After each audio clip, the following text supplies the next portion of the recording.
10 minute بھی برداشت نہ کر سکیں، جس طرح سے ان لوگوں نے صعوبتیں برداشت کی ہیں جو آج بھی جیل میں ہیں، وہ قصوروار ہیں یا نہیں ہیں، ان پر بھی اسی طرح سے پریشر ہے جس طرح سے ان پر تھا۔ جیسے اعجاز چودھری ہو گئے، یاسمین راشد ہو گئی، شاہ محمود قریشی ہو گئے، پرویز الہی ہو گئے، بہت سے لوگوں کا نام لیا جا سکتا ہے، خدیجہ شاہ ہو گئی، اور بھی بہت سے لوگ۔ بہرحال عثمان ڈار صاحب کی طرف سے جو فیصلہ کیا گیا اس کو کچھ لوگ کہہ سکتے ہیں کہ یہ ڈار ڈٹا ہوا تھا، کچھ لوگ کہہ سکتے ہیں کہ ڈار ڈر گیا تھا، کچھ لوگ کہہ سکتے ہیں کہ ڈار سہم گیا تھا۔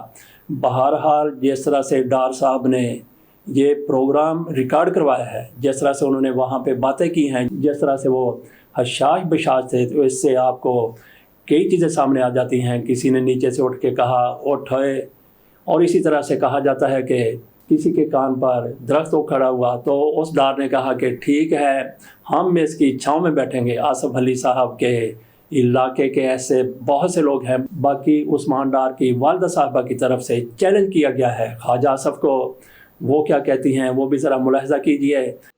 بسم اللہ الرحمن الرحیم۔ خواجہ آصف، میری بات غور سے سن لو، جو تم چاہتے تھے وہ تم نے عثمان ڈار کو گن پوائنٹ پہ رکھ کر اپنے مقاصد کو پورا کیا ہے۔ سیاست عثمان ڈار نے چھوڑی ہے، اس کی والدہ نے نہیں۔ اب تیرا مقابلہ میں کروں گی سیاست میں، اور میرا چیلنج ہے تمہیں کہ تم میدان میں آؤ اور دیکھو کہ تمہارے شیر کا میں کیا اثر کرتی ہوں۔ تم نے جو تم چاہتے تھے وہ تو نے تو کر دیا ہے۔ میرا پہلے بھی ویڈیو پیغام تھا کہ میں عمران خان کے ساتھ ڈٹی ہوئی ہوں اور ڈٹی رہوں گی، سیاست میں نے نہیں چھوڑی۔ اب میدان میں آؤ تو دیکھو کیا ہوتا ہے۔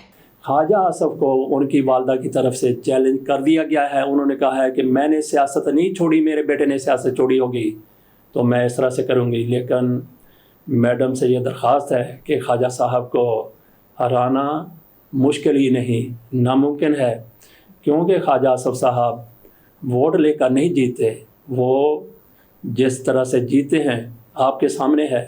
اس کی گواہی جناب جنرل قمر جاوید باجوہ صاحب کی طرف سے دی گئی۔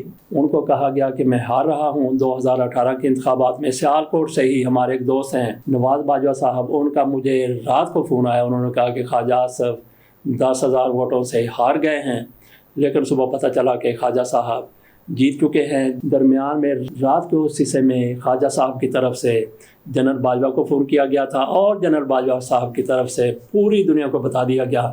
تو تھوڑا سا اس سے پیچھے چلے جائیں، خواجہ صاحب بھی اسی طرح سے نااہل ہوئے تھے جس طرح سے خواجہ سعد رفیق ہوئے تھے، ایاز صادق ہوئے تھے، جہانگیر ترین ہوئے تھے۔ چوتھے حلقے سے عمران خان کی تحریک پر، عمران خان کی کوششوں سے خواجہ آصف صاحب بھی نااہل ہوئے تھے۔ ان تینوں کے حلقوں میں انتخابات ہوئے تھے، لیکن خواجہ صاحب کو سپریم کورٹ کی طرف سے اہل قرار دے دیا گیا تھا، ان کی نااہلیت کو ختم کر دیا گیا تھا۔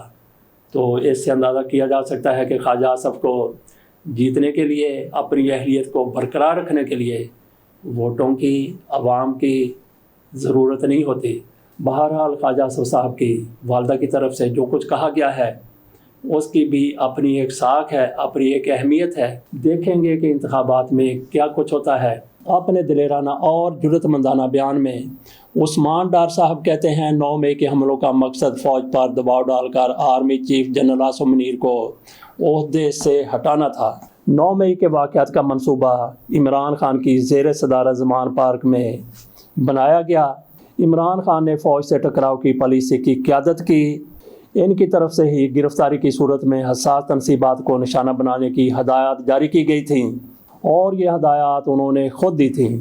خود کو گرفتاری سے بچانے کے لیے کارکنوں کی ذہن سازی کی گئی، کارکنوں کو انسانی ڈھال کے طور پر استعمال کیا گیا۔ عثمان ڈار صاحب اپنے اسی بیان میں، اسی پروگرام میں مزید کہتے ہیں تحریک انصاف کا اکتوبر 2022 میں long march general Asim Munir کی بطور آرمی چیف تعیناتی رکوانے کے لیے کیا گیا تھا۔ 9 مئی کا واقعہ ایک دن میں رونما نہیں ہوا۔ ہماری مرکزی حکومت ختم ہونے کے بعد 2 گروپ بن گئے تھے۔ ایک گروپ میں مراد سعید، اعظم سواتی، حماد اظہر، فرخ حبیب تھے۔ یہ گروپ ٹکراؤ کی سیاست پر یقین رکھتا تھا۔ اسد عمر، عمر ایوب، علی محمد خان، شفقت محمود اور میں فوج کے ساتھ مفاہمت کی بات کرتے تھے۔ جس طرح دوروں پر حملے ہوئے اس کے بعد پی ٹی آئی کی بنیادیں ہل گئیں، یہ عثمان ڈار کی طرف سے کامران شاہد کے پروگرام میں کہا گیا۔ اس کے ساتھ اجازت دیجیے، اللہ حافظ۔